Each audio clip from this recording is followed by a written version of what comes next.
Imagine it's a Wednesday afternoon at the Jersey Shore. A guy rolls up on a beach cruiser, locks it to a railing, and stands there watching the waves. There's no security and no crowd. You can walk right past him without even noticing. But here's the twist. That regular guy is Jalen Brunson, captain of the New York Knicks, NBA champion, Finals MVP, and also a man who just willingly handed back $113 million on purpose. So why does someone this rich live like the most ordinary man on the boardwalk? The answer is genuinely one of the best stories in sports, and we're diving right in. Chapter 1. The $113 million man on a beach cruiser. Let's start with that number because it's so absurd it almost doesn't compute. $113 million? That's not a contract, but the amount of guaranteed money Jalen Brunson voluntarily walked away from. We'll get into exactly how and why he did it later, because the story behind it is wild. But I want you to hold that figure in your head while I describe how this man actually lives, because the contrast is the whole point of this video.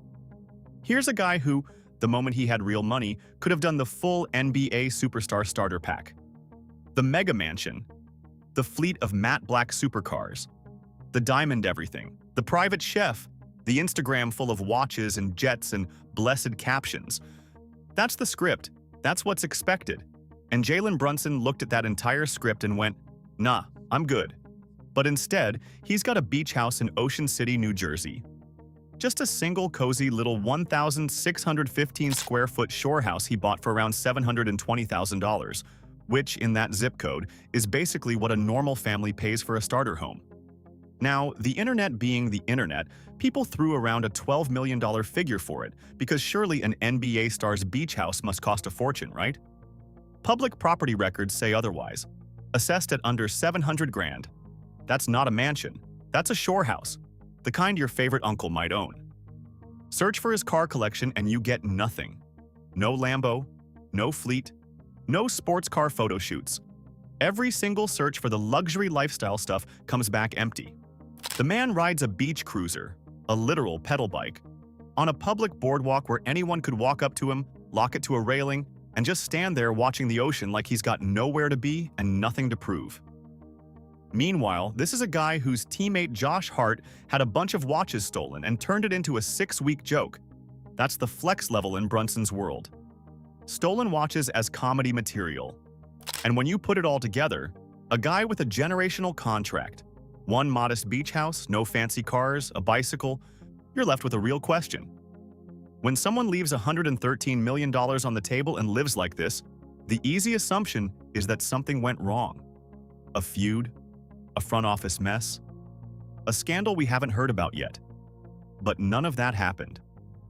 And to understand the real reason, you have to go back to a sentence written on a bathroom mirror. Chapter 2. The Mirror, the Lunchbox, and the Sentence That Built Him. Everybody assumes that growing up as Rick Brunson's son was a cheat code. Dad played in the NBA, so Jalen got the inside track, the connections, the free pass, the easy road. That is almost the exact opposite of how the Brunsons ran their house. Rick and Sandra Brunson both played college sports at Temple University. That's actually where they met. Him on the basketball team, her on the volleyball team. So this was a family that understood, down to the bone, what it takes to compete at a high level. And from the time Jalen was barely old enough to read, they drilled one single idea into him relentlessly. There was a line, and that line showed up everywhere, on his bedroom mirror, tucked into his school lunchbox, over and over and over. The magic is in the work, not the talent, not the name, not the connections. The work. That was the entire operating system of the household. So when little Jalen was standing in the Knicks locker room at 2 years old during the 1999 NBA Finals, his dad Rick was a backup guard on that team. He wasn't being handed a future. There's actually a photo of him, a tiny toddler standing near the players. He had no idea where he was, but the game was already all around him, and the city was already getting into his blood. He wasn't inheriting an NBA career. He was watching up close what it looks like to earn one. The family settled in Lincolnshire, a suburb north of Chicago. Jalen went to Stevenson High School, became a star, and, in a detail that's going to matter later, met the girl he'd eventually marry right there in those hallways. Then came Villanova, and this is where the work thing stopped being a slogan and started being a resume. 2 national championships in 2016 and 2018, and he left college as the National Player of the Year. A 2-time champ who could run any offense you threw at him. Scouts loved him. And then draft night happened, and the entire league told Jalen Brunson he wasn't good enough. Speaking of skipping the flashy flex for the thing that quietly does the job, that's exactly what pulled someone on our team to the Pulse R8 Smart Ring. It reads your heart rate, your sleep, and your workouts right from your finger. A week on a charge, 100 days with the case, and it's fully waterproof. The surprise was the price, under $40, a fraction of the big-name rings, because it comes direct instead of through the retailers that mark everything up. If you're watching on your TV, pause and scan the QR code on screen with your phone camera, or tap the first link in the description. Because on draft night, all 32 teams were about to make the very same mistake. Chapter 3. The 33rd pick who never forgot. This is the moment that quietly defines everything. On draft night 2018, 32 teams stepped up to the podium. And 32 teams passed on Jalen Brunson. 2-time national champion, National Player of the Year. And he sat there, pick after pick after pick, watching everyone else get called. He didn't go in the top 10, didn't go in the top 20, didn't go in the top 30. He finally went 33rd overall, the second round, to the Dallas Mavericks. For a guy who'd won everything in college, getting told, "You're the 33rd best option here," is the kind of slight that either breaks you or becomes rocket fuel for the rest of your life. For Brunson, it became fuel. Remember that second-round number because years later he's going to name something very important after it. In Dallas, he landed behind Luka Doncic, behind the spotlight, behind the hype, behind all of it. And for 4 years, he just worked. Absorbed it, improved, waited his turn. No drama, no demands, no trade me tantrums. Just a second-round pick quietly turning himself into something the league had completely underrated. Then, in the summer of 2022, free agency hit, and Brunson made the first of his 2 enormous bets. He turned down a comfortable, safe situation in Dallas and signed with the New York Knicks, a franchise that, let's be honest, had been a punchline for 2 decades. The deal was 4 years, around $104 million. And here's a fun fact that tells you how doubted he still was. It was the first time in NBA history a non-All-Star landed a 9-figure free agency contract. The consensus? The Knicks overpaid. They handed too much money to a small guard who'd played second fiddle his whole career. Within 2 years, he'd make every single one of those critics eat their words. And then he'd do something that left the entire sports world with its jaw on the floor. Chapter 4. The greatest discount in sports history. Okay, here's the $113 million decision, and I need you to understand just how rare what he did actually is. In the summer of 2024, Brunson became eligible for the big one, a 5-year maximum extension worth $269 million. All he had to do was wait 1 more year and sign it. That's it. Just be patient, and $250 million is yours. Instead, he signed a 4-year extension worth $156.5 million. Right then, early.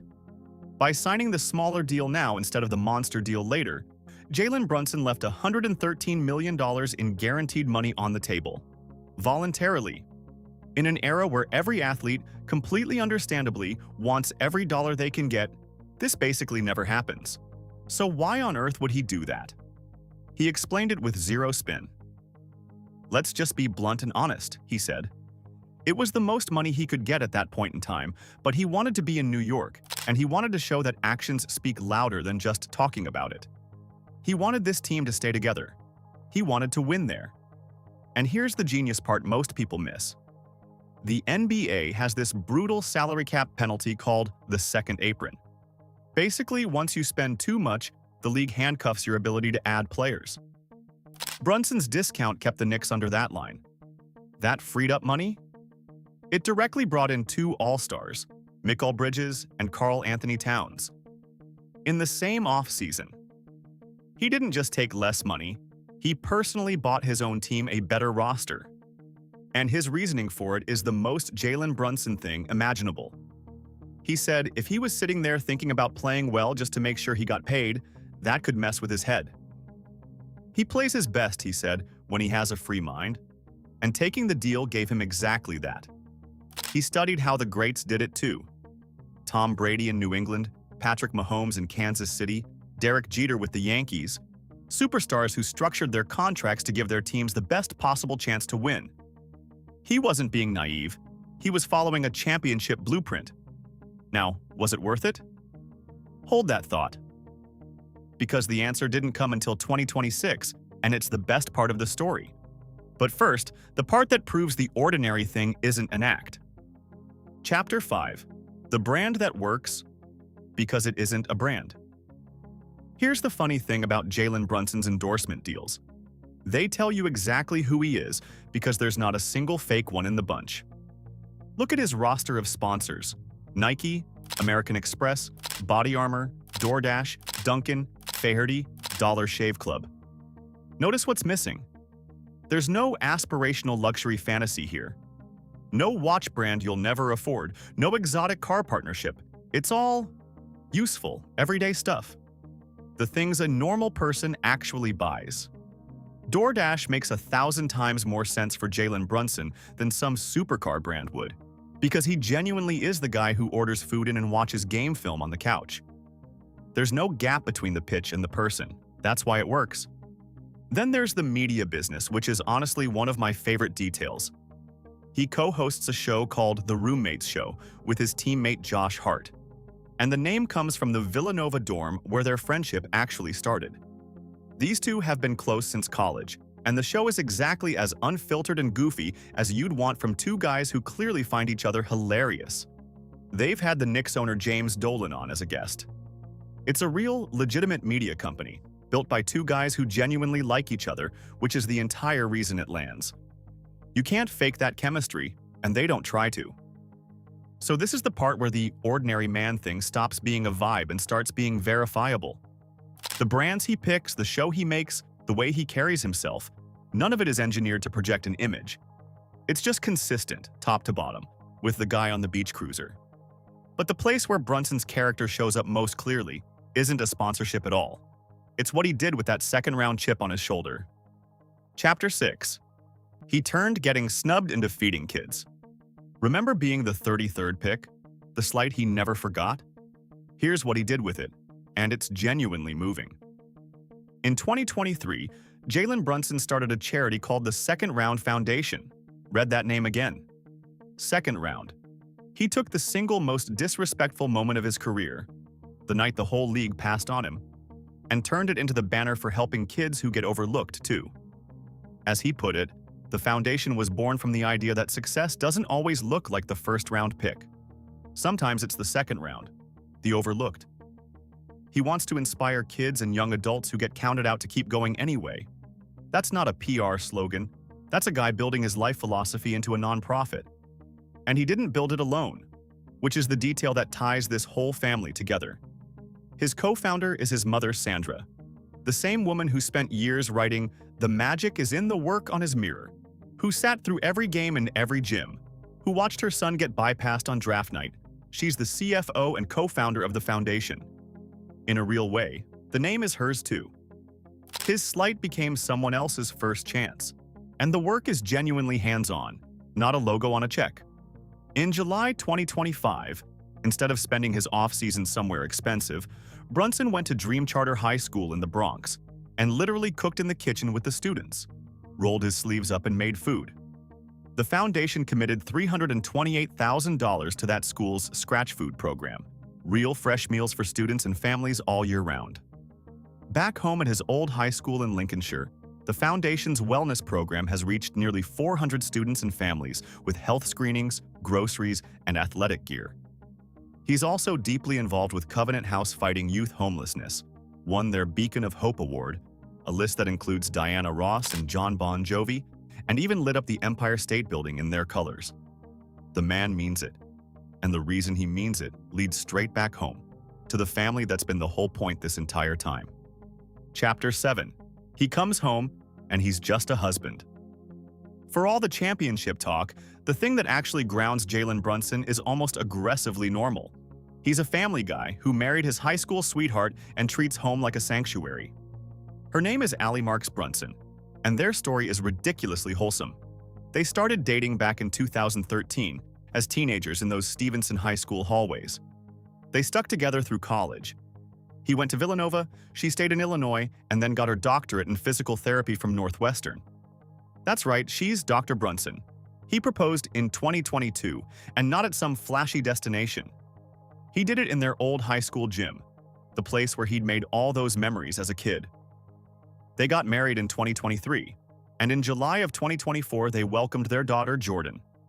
And in the sweetest possible detail for the wedding, Allie changed into her actual 2015 prom dress for her second look because she said it was iconic. These two have been each other's person since they were kids, and the way Allie describes him is the real answer to this whole video. She's known him since they were teenagers, and she says that when he gets home, something just shifts. He comes through the door, she says, and he's her husband. He doesn't drag the game back in with him. A man with a generational contract who, the second he's home, becomes the guy filming his daughter on a camcorder during family dinners of Italian food and sushi. There's footage of little Jordan sitting in the middle of a basketball court while Jalen dribbles circles around her, laughing. That's the life he protected when he turned down the $113 million. Not a bigger house, not more cars, the people. He optimized his entire career around keeping his world exactly the size he wanted it. So all of it, the shore house, the bike, the everyday brands, the high school sweetheart, the foundation named after a snub, points to one guy who figured out what he actually valued early and never got talked out of it. Which brings us back to the $113 million question. Was the sacrifice worth it? Chapter 8. The answer. A ring, an MVP, and zero regrets. In June of 2026, Jalen Brunson got his answer, and it could not possibly have been louder. The New York Knicks, the franchise that had been a punchline for half a century, that hadn't won a title in 53 years, won the NBA championship. And the captain who'd taken the discount, the second-round pick everyone passed on, the guy on the beach cruiser, he was named Finals MVP. The roster that won it all was built directly on the back of his sacrifice. That $113 million discount is the entire reason the Knicks could afford the players standing next to him when the confetti fell. Reporters and analysts started calling it what it was.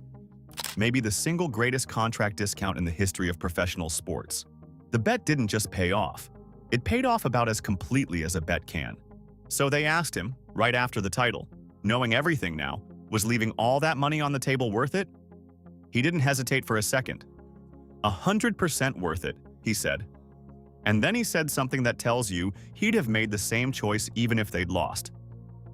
That even without the ring, the grind, and the journey of chasing it together would have been worth it on its own. This was just the cherry on top. Think about that. He'd already decided the sacrifice was worth it before he knew it would work. The ring just confirmed what he already believed. And here's the kicker that makes the whole thing even smarter. Because of a player option built into his deal, Brunson can actually opt out in a few years and potentially sign a new contract that recoups most of that money anyway. So, the man who looked like he was setting cash on fire might end up getting paid and winning the title. He didn't even fully sacrifice the money in the end. He just refused to let it be the thing that ran his life. That's the answer to why Jalen Brunson lives like an ordinary man. It was never that he doesn't know what money can buy. It's that he figured out way back when his mom was writing on his mirror that the good life isn't the mansion or the fleet or the flex. It's the work, the people, and the city you love behind you. It looks a lot like a guy on a bike, leaning against a railing, watching the water, a championship ring in a drawer at home, his dad coaching on the sideline, his wife and daughter waiting, and absolutely nowhere else he'd rather be. The work already done. If stories about the athletes and families who figured out what the money is actually for are what brought you here, subscribe to Black Status, and we'll keep delivering them. See you in the next one.